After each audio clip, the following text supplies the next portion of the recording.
ए राजा छूटता बसे न गर्मी होला। ए राजा जाई बाजारे ले ले आई एगो कोको कोला।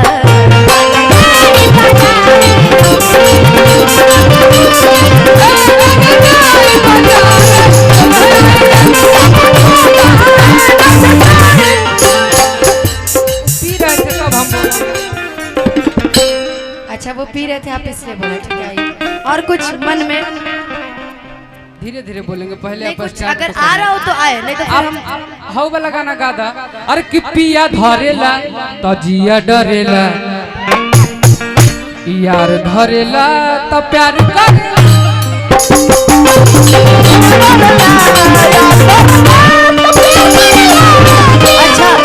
अच्छा एक मिनट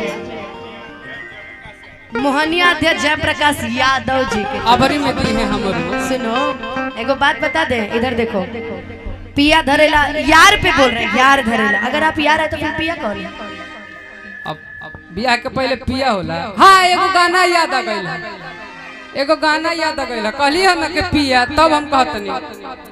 अरे कि काचे कुंवार में जो कुल है मजा मार के अरे कि मेहर बनल बाज बिना भतार के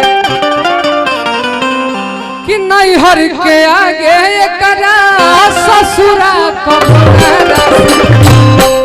अरे जब बनैया रहबे से कहि न ससुरा में कहि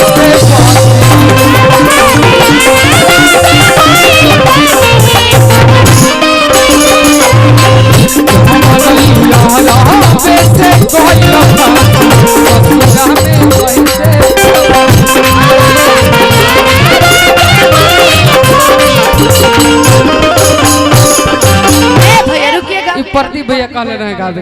अच्छा क्या बोले आप काचे कुंवार में जो कुल है मजा मार के मेहर बनल बाजे बिना भतार पिया बनल बाड़े बिना बियाह के। सुनिए किन्ना सुनो है ने सुनो कि भोजपुरी इंडस्ट्री में तोहरा के हुना सूझी आ जदि हम जाई बस ससुरिया में बसी तोहरा के हो।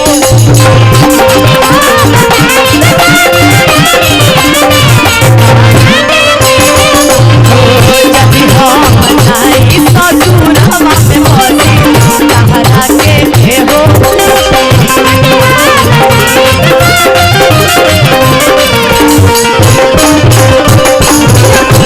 तारा के पूछे हमरा पूछे वाला ढेर बा हमरा माहिए पूछ दी पूछवा दीजिए पूछ दी ना पूछबू। अरे जाना तारू का है कि तू भेटा जालू त तहरा के छोड़े के मन ना करे। अरे कि तब बिस्तर बिछा के बटोरे के मन ना करे। अजबन जाड़ा के रात हमरा संग रहेलू मनीषा जी। सच कहता नीरा जाई उड़े के मन ना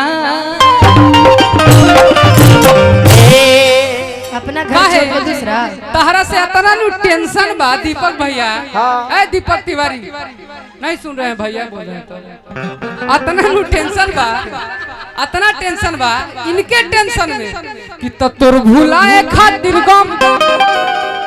एक तो भैया नीतीश चाचा ऐसा कह दिले बा कि हमनी नौजवान जाना तनी 1 जनवरी हो खस चाहे जन्मदिन हम बाबूजी के कहिला चाहे हमार जितना दोस्त बा कहेला पिताजी हम जा रहे हैं बनारस तो कहेला जन्मदिन मनाने जरा पूजा पाठ करेंगे। बाबू मैं घूस बा कि लइका